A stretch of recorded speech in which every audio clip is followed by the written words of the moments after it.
Hi guys, this is Onda from dawnofchange.com. Today I've got a great treat for you guys. If you remember a couple of days ago I posted a video book review of The Go-Giver, which was one of the books that I really enjoyed reading, and I explained how it personally changed my life and how it could potentially change yours. Well, I've managed to track the author down. I've managed to get hold of Bob and interview him. Fortunately, I managed to record the whole interview, so I'm going to be posting the video now after this, and I hope you enjoy it, and I hope you learn from it.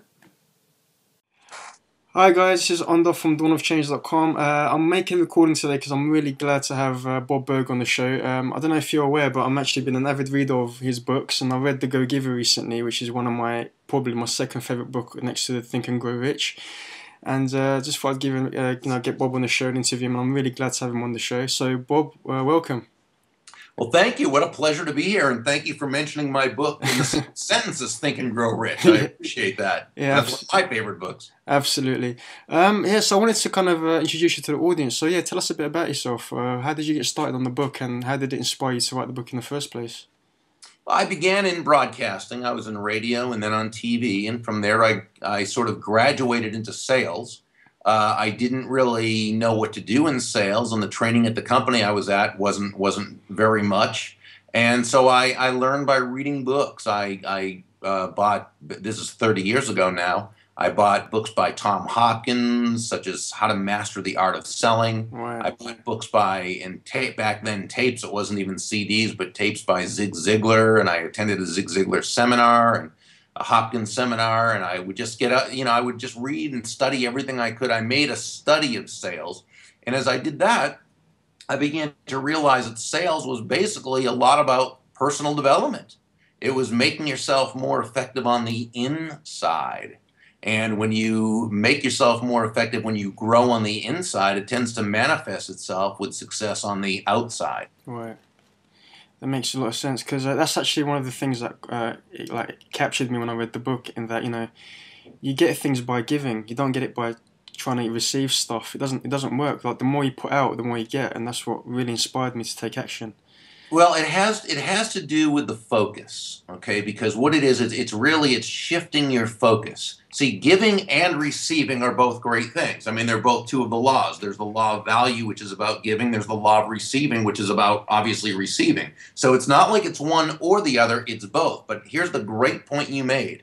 It's where the focus is. Right. See, the focus is on the giving value to others. It means that instead of us being I-oriented and I-focused, everything about ourselves, it means we shift that focus and we ask, how can we please the other person? How can we please the customer? How can we bring value to the marketplace? Right. And when we do this, people, they know us, they like us, they trust us, they want to be a part of our lives, they want to do business with us, they want to refer us to others. The key is the focus. And so to the degree that you can move from that I focus to what I call an other focus, that's the degree you're going to create the context where you're going to be receiving a lot more. Yeah. See, really what in a market-based economy, money is simply an echo of value. It means the value must come first. Focus on providing value to another person, and to the degree that you successfully communicate and provide that value, the money is simply a natural and very direct result of the value that you've provided. That makes a lot of sense. And when I read that book as well, I kind of realized that money can also be related to a lot of things. Like, for example, your value could also be yourself. Because a lot of people that suffer from social anxiety and lack of self-confidence is that they don't feel that they're good enough to communicate with others and to receive anything back. And so what you said about giving, I tend to find that a lot of people, when they start out, they tend to find it difficult because they don't feel they're valuable enough to give value in the first place. So what would be your thoughts on that? Well, I think you make a great point. We talk about law number 4, the law of authenticity. Yeah. And the law of authenticity said what? The most valuable gift you have to offer is yourself. Now, in the story, one of the mentors, one of the characters, Deborah Davenport, related how she learned a very important lesson early in her career, and that was that all the skills in the world, we can all learn the skills, and we should learn the skills, But all the skills in the world, the sales skills, technical skills, people skills, as important as they are, and they are very important, they're also all for naught if you don't come at it from your true, authentic core. If you don't show up as yourself. But when you do show up as yourself, day after day, week after week, month after month, people feel confident in you. They feel good about you. They're attracted to you. They know you. They like you. They trust you. They respect you because they know you live with a sense of integrity. And I think Gandhi really summarized integrity better than anyone when he described it, defined it as when everything you think and everything you feel and everything you say and everything you do are in alignment. That's congruency. Now, here's the big challenge. And you brought it up beautifully. You said, well, what about when people don't really think they have anything to offer? How are you supposed to really be authentic when you don't, right? Yeah, exactly. So I'm going to say this. I think we all have two types of value. The first is intrinsic value. That's just the value we're born with. By being created, we bring value, okay? But let's look at this real world here. People are thinking, okay, well, that's fine philosophically, but what is that? We also bring with us what I call market value. And I define market value as those skills, those traits, those strengths, those characteristics that are unique to us, that we have, that allows us to bring value to others. Now, some people, they have a great value in that they have a terrific sense of empathy for others. So they're great listeners because they can really understand how other people feel. Right. Other people are great connectors of people. Some people just have such great excellence in what they do and they're able to communicate. You know what I'm saying? Yeah, yeah. To the degree that you can go inside yourself and ask, okay, what is it I bring to the table now? It's difficult sometimes because we're too emotionally involved with ourselves. We're too close to ourselves. I can't tell you how many times I've mentored someone and they've said something significant. And I've said, wow, that is great. That is terrific. That's exceptional. And their response was, oh, no. Everybody knows that. Or everybody does that. And they weren't being falsely modest. They really didn't realize that this is something very special that they bring to the table. And the reason why is because, again, we're so close to ourselves, we don't always see that. Yeah. That old saying, you can't see the forest for all the trees, right? So that's what we need to do. So sometimes it's good to connect with a mentor or a coach or just someone who's a little older and wiser and has been there and can see us for who we are and can help us to understand and embrace those great character traits and assets of value that we have. Makes a lot of sense.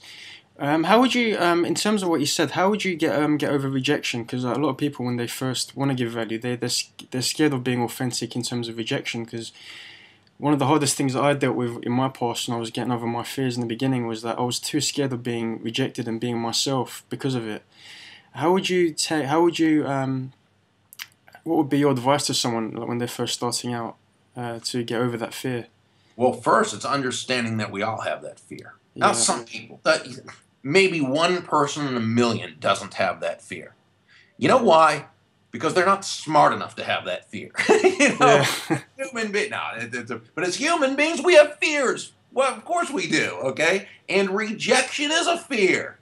That's wired into us from thousands and thousands and hundreds of thousands, whatever. I mean, you know what I'm saying? But what we need to also realize is that those things we fear really are not dangerous. See, at the beginning of humankind, the reason why you feared rejection was because you could be killed if you did things that got yourself rejected. You know, you could be eaten by an animal, or the tribe wasn't going, you'd be outcast.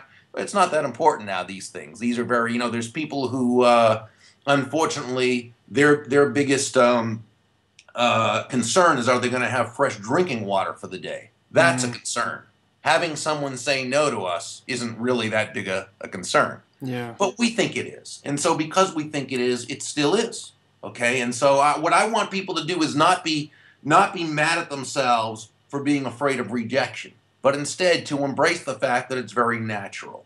Now, how do we get past that? It's not that we get over it, but we get past it. We do what we have to do anyway. My dad has always said, who is a brave person? The person who's smart enough to be afraid and still do their job, still do what they have to do. So we first say to ourselves, okay, what if they do reject me? But first of all, we know they're not rejecting me, they're rejecting the idea. But it still feels like they're rejecting me. So what? It is what it is. We know that every success only comes after lots and lots and lots of rejection. So if you want to be successful, you're going to have to get told no a whole bunch. Yeah, okay. Absolutely. So here's something I'm going to suggest people do. Okay.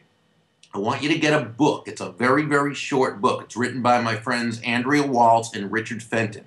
It's called Go for No. Go for No. They can get it at www.goforno.com. It's a very short book. And what it teaches you how to do is to not only put up with the no's, but to embrace the no's. And they show you how to do it, okay? Their basic premise is that yes is the destination, but no is how you get there. And it's a magnificent little book.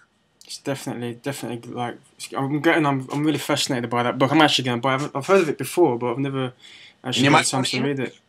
They're great. Yeah. I mean, because that's one thing that I learned in my experience, that the more no's and rejections that I encountered in my past, the more it empowered me to improve. It made me stronger. It made me more self-confident in myself. And that's one thing that I try to present to my audience, that, rejection isn't really a bad thing. It's one of the things that you have to go through to become a better person. Yes, you do.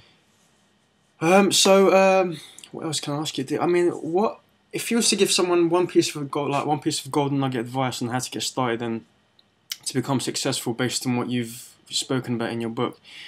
What would it be, and why? Well, based on the book itself, I'd say it's make sure you shift your focus to understanding that your goal is to serve the marketplace. Right. It's to be customer-centric. It's not my products are great and my services are terrific and this is what they do.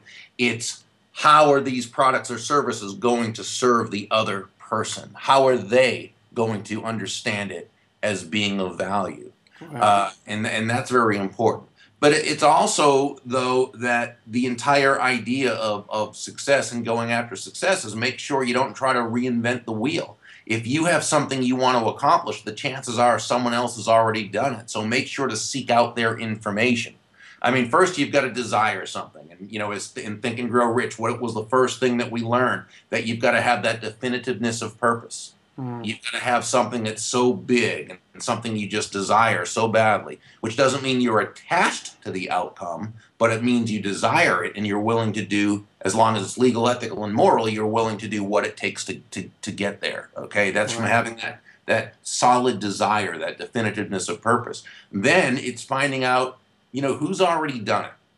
And if they've done it, as Brian Tracy says, find out what other people have done and do the same thing. Do the same thing, you're going to get the same results. Yeah. Of course, you've got to do it congruently with how you would work, but what he's saying is seek out and find the system. Find the system. It's already been done, so find out how other successful people have already done it and basically duplicate it. Do the same thing. You've got to take action. Knowledge without action is the same as not having knowledge at all. Don't wait till you're perfect before you start, because that way you're never going to start. Yeah. Just go out, do it, make mistakes, but move, as John Maxwell says, fail forward. Okay, so you're learning something. Third, we know it's be persistent, get past the no's, go for no. Get Andrea and Richard's book.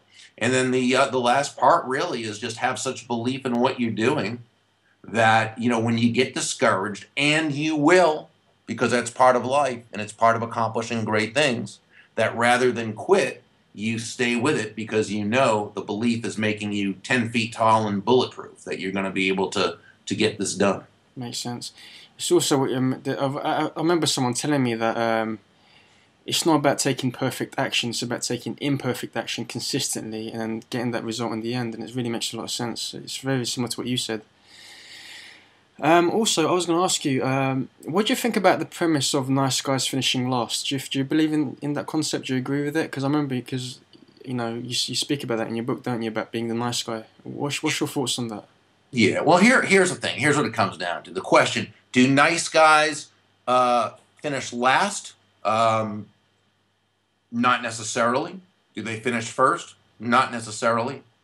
Because being nice is only part of the equation. See, being nice is a good thing. Being nice, and when I say nice, I mean genuinely kind. When you're nice, when you're kind, people generally are more attracted to you. They like you more. They're more willing to be in relationship with you and do business with you, and that's fine. But being nice alone with nothing else going for you is not enough. We all know plenty of people who we would define as simply nice people, who we would also have to define as simply broke people, okay, financially broke. So being nice, it's important, but it's not enough in and of itself. Mm. Success is also a matter of doing the correct things in the success process that allows you to be successful and finish first. And the 5 laws that John David Mann and I provide in the book, The Go-Giver, are simply meant to share those principles that if someone will apply them, they're going to be successful. Now, some people say, well, what about those people who are too nice and they get taken advantage of? It's not because they're too nice. It's because they're doing something that allows themselves to be taken advantage of. So here's what I say, and this is so important.